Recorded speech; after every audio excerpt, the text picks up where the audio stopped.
Today is Wednesday, June 7th. We'll tell you about a new major problem on the front lines of Russia's war on Ukraine, and what to know about a renewed battle between leaders in California and Florida over immigration. Also, an Air Force veteran filed a whistleblower complaint saying the U.S. government actually has knowledge of non-human aircraft and species, what he's saying, and how the Pentagon is now responding.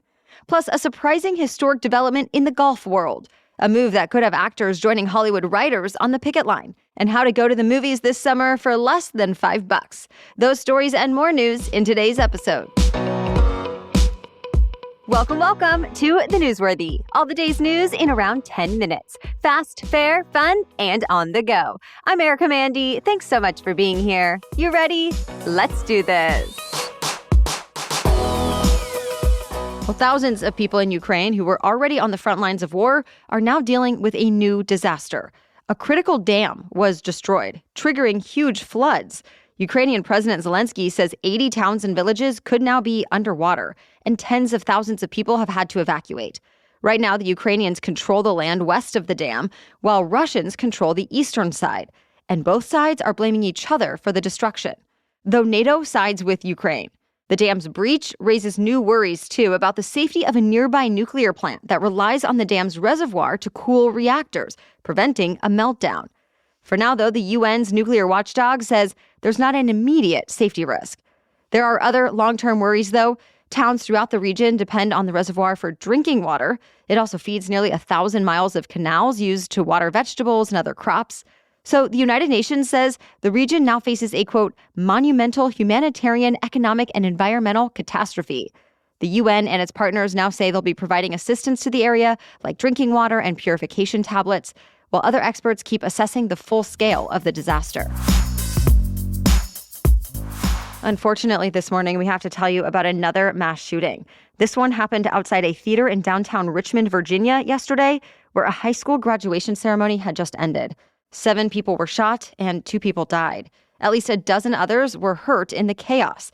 Police arrested a 19-year-old for the shooting. An exact motive is not clear yet, but officers say the suspect did know at least one of the victims. In that Virginia school district, a different graduation ceremony ended up getting canceled, and schools are going to be closed today. Atlanta's city council approved funding for a controversial police training center that critics are calling Cop City. It was first approved nearly 2 years ago, and protesters have been camping at the site since at least last year. Well, this week, it required another vote for more funding, and the council approved it after listening to about 14 hours of public comment, mostly against it. Opponents say they want to stop the militarization of police or that they have environmental concerns or other worries. The police training center will include a shooting range, explosive testing areas, a burn building, a helicopter pad, and more. Atlanta's mayor says it will help prepare fire, police, and emergency responders to better protect and serve their communities. There's a new battle brewing between officials in California and Florida. It's over recent charter flights that took migrants from New Mexico to California. Aid workers in Sacramento say the migrants were told they would be taken somewhere to get help with food, housing, and finding jobs, when in reality, none of that was coordinated in advance. California officials have accused Florida of exploiting the migrants. They say these flights are an escalation of tactics since they never actually went through Florida. And on Twitter, California's Governor Gavin Newsom really lashed out, calling Florida's Governor Ron DeSantis a small, pathetic man, and suggested that kidnapping charges could even be warranted. Though Florida says all the migrants wanted to go to California. The state's Emergency Management Division released video footage of them signing forms yesterday.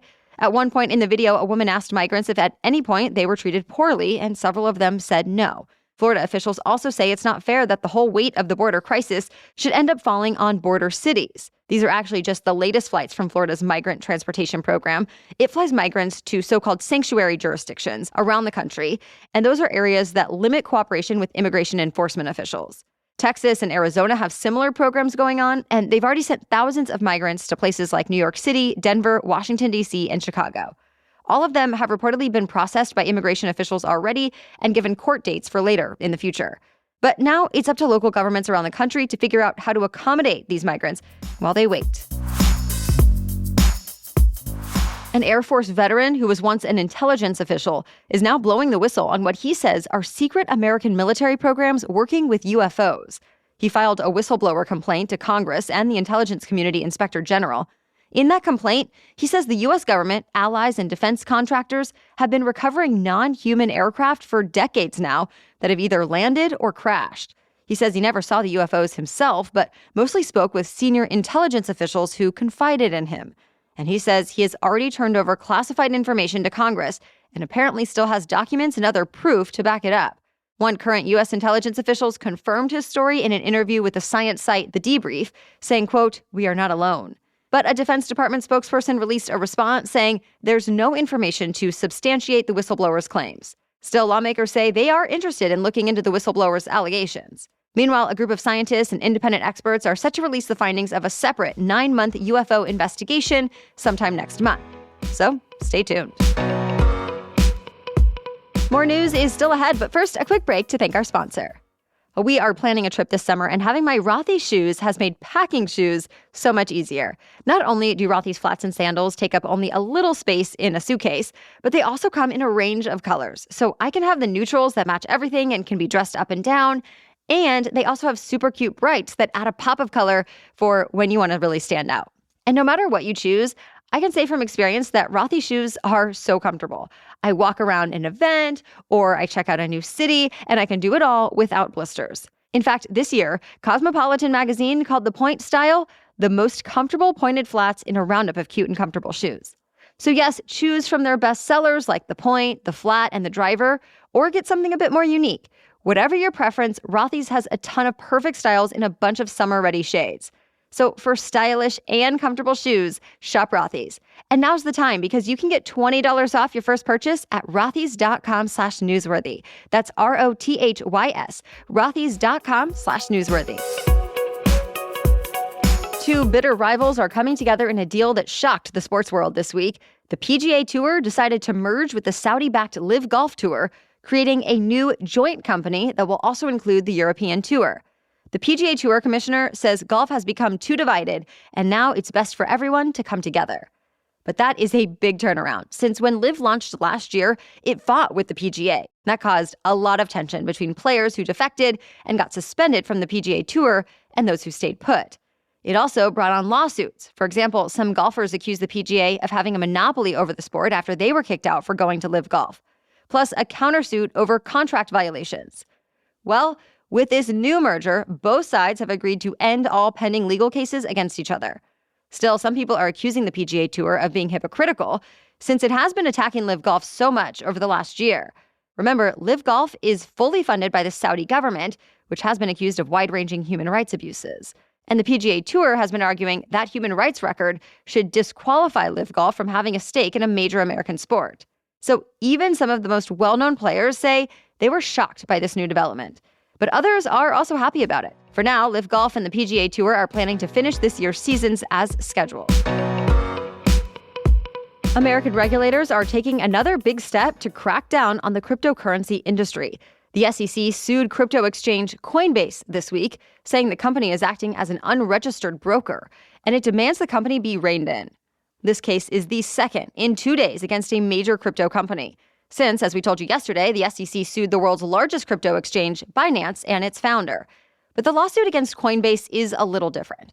Unlike with Binance, the SEC does not accuse Coinbase of mishandling customer money, just that it's been trading crypto assets that should have been registered with regulators before they were issued. Getting registered typically means giving investors and regulators financial statements and disclosing any risks. Still, Coinbase is pushing back, saying the SEC is trying to enforce rules that are not there. And it suggests legislation that actually establishes clear rules for the crypto industry instead of more lawsuits. Coinbase executives say for now, they'll keep operating business as usual. There could soon be more unrest in Hollywood. Starting today, actors represented by SAG-AFTRA are working on a new contract with major studios, streamers, and production companies. And this week, they voted to authorize a strike if there's no new contract agreement by the end of this month. That's pretty significant, since the Guild represents tens of thousands of movie and TV actors. And also because Hollywood writers have already been on strike for more than a month, as their contract negotiations have been at a standstill. A lot of shows have been disrupted or put on hold entirely, and if the actors also go on strike, even more parts of the production process and promotion could be shut down. Actors have many of the same demands as writers, including better pay in the face of inflation and increasing residuals for shows distributed on streaming platforms. Some studios say they're still going into these negotiations optimistically, especially after being able to reach a deal with directors, though exact details of that deal have not been released just yet. Any parents looking for ways to keep the kids busy this summer? Well, get this. Some kids' movies are coming to theaters for the same price as what you paid for movie tickets when you were a kid. AMC just started a summer program that offers $3 movie tickets on Wednesdays and $5 tickets on Saturdays. Each week, there will be a different movie that qualifies for the deal. Some are older movies like Kung Fu Panda, and others are newer like Puss in Boots: The Last Wish. The deals run through the end of August. That's it for the main news today, so now it's time for Work Wednesday, when we break down one interesting career or work-related news story every Wednesday. But first, this episode is sponsored by HelloFresh. If you're like me, you do not want to be adding what's for dinner to your to-do list every single day. Well, HelloFresh delivers delicious, chef-crafted recipes with fresh ingredients right to your door, so you can spend your summer doing, well, whatever you want, other than figuring out dinner, while still offering yourself and your family homemade, nutritious, and tasty food. And listen, I'm no pro in the kitchen, but even I can follow these recipes and feel really proud at the meal I've made. So much so that I actually enjoy it. It's kind of bringing out my inner chef. The HelloFresh Market even has new snacks, meals, and more to add on to your weekly order if you want, like a fun s'mores bundle for the kids. And by the way, Green Chef is now owned by HelloFresh, so no matter which you do, there's something for everyone. I love switching between the brands, and now my listeners can enjoy both brands at a discount with me. So go to HelloFresh.com/newsworthy16 and use that code newsworthy16 for 16 free meals plus free shipping. Again, go to HelloFresh.com/newsworthy16 and use code newsworthy16 for 16 free meals plus free shipping. Okay, now back to Work Wednesday. Teenagers looking for summer jobs right now probably won't have too hard of a time finding something, and they might not have to settle for minimum wage either. Economists say there are ample jobs with good pay since there are shortages of workers in the very jobs teens usually fill. The National Restaurant Association says restaurants expect to add more than 500,000 seasonal jobs this summer. Lifeguards are in such high demand that in parts of the country, qualified candidates are being offered more than $20 an hour. Summer camps, amusement parks, and other entertainment spots are also in desperate need of summer workers. And some states are even relaxing child labor laws to fill the void. For example, New Jersey now allows 16 and 17-year-olds to work 50-hour weeks instead of just 40-hour weeks. And Iowa's governor just signed a bill into law that allows 16 and 17-year-olds to serve alcohol in restaurants. Similar proposals are up for consideration elsewhere. Some child welfare advocates have raised concerns about these, but bottom line, these are all signs that teens are in high demand. All right, thank you so much for joining us as part of your daily routine and for supporting us by sharing the show. You can also support us by becoming a Newsworthy Insider. For just $5 a month, you'll get access to ad-free episodes every day and some bonus content. Go to thenewsworthy.com/insider to start your 7-day free trial. All right, we'll catch you up on more news to know tomorrow. Until then, have a great day.